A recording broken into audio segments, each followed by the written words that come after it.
Well, hello everyone. Again, I'm trying a new video technique here. Have to keep my voice kind of quieter than usual. So, Marion Barry down in Washington, D.C. died, I think it was yesterday. And a lot of people are sad, making a big deal out of it. He was the mayor. I'm not sad. No. You see, to me, he is the ultimate representation of the worship of the politician. The politician that can do no wrong, that will win some sort of elected office for the rest of his life just because he is this worship demagogue.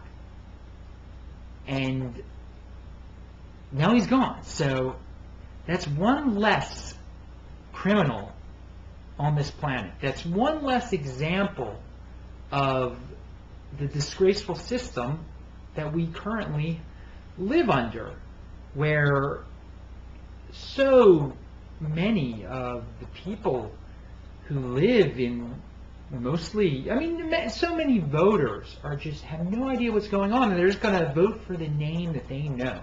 And that name was Marion Barry. And he was going to solve all their problems. He was good for the community because he repeated it so often, and his supporters, just the foolish supporters just automatically believe it. When someone says he was good for the community, they're like, yeah, of course he was great for the community. That's what everyone says. When in fact, that community down there, his council district, it's terrible. It's disgraceful.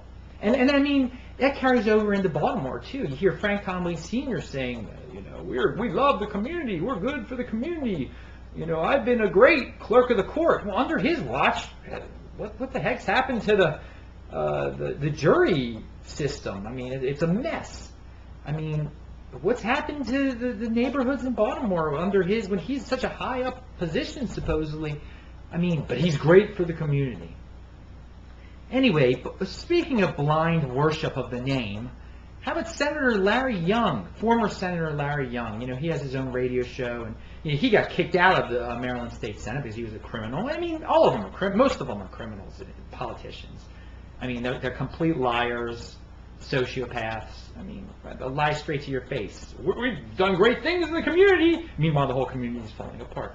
Anyway, so I could give a rat's butt about Larry Young, but he was on stage for the anti-Semite Louis Farrakhan came to Morgan the other day. Morgan paid, or they accepted this anti-Semite to come speak on their campus, and Larry Young wanted the world to see him, so he went and sat on stage while the anti-Semite talked about his conspiracy theories.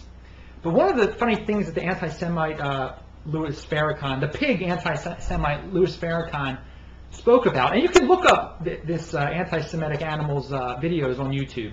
It's out there. Everything about the anti-Semite Louis Farrakhan is out there on YouTube. He talks about the craziest of things. But anyway, he's well respected. He can come to Morgan, apparently. That's Morgan's choice. So Larry Young wants to be on stage with him because maybe he likes him, I guess. He wants the world to see him. But one of the funniest things starts to happen. Apparently, Louis Farrakhan started talking about homosexuals, or gay people, and he said that it was something about the estrogen or the chemicals that's causing people to be gay. And what was Larry Young thinking when he is on stage and all of a sudden Louis Farrakhan's talking about gay people? Was he squirming there a little bit? Was Larry Young feeling a little uncomfortable? Was Larry Young feeling like a tool up there? As gay people are being just spoken down to by Louis Farrakhan. And there Larry Young is on stage. I wonder if he was smiling, as, Larry Young's a tool. I think people who know who Larry Young is will understand all the little references in there. But speaking of the anti-Semite Louis Farrakhan, who was, welcomed at Morgan, so some people, hardly anyone even knows about this, actually. No one wants to make that big of a deal out of it, It's just this wild, crazy anti-Semite, and hardly anyone takes him seriously anyway. But people are like, well, how can Morgan do this? And some people are like, oh, Morgan's right. It's free speech, and it is free speech. You're absolutely right. Now, Morgan's supposed to be an institution of education, higher education. So they think this is part of their educational program, inviting this insane anti-Semite to come to their, their university and speak and cheer him for 2 hours. They think that's part of the education, and that's their right.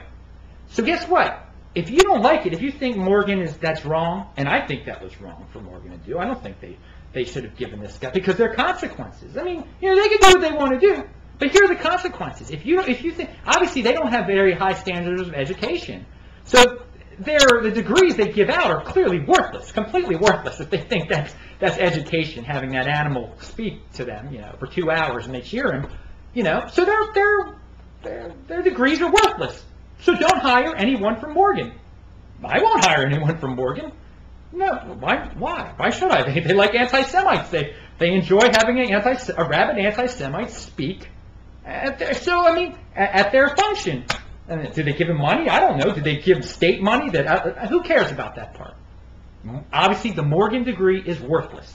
So there you go. There's your form of protest. And when the Morgan candidate, when they ask you, why didn't you hire me? Well, your university is a piece of crap. Look what they do. Sorry that you went there, but that's it. This is my form of protest. I'm not hiring you. And it's that simple. So there's a different perspective on things. Have a great day, everyone. BaltimoreHourly.com.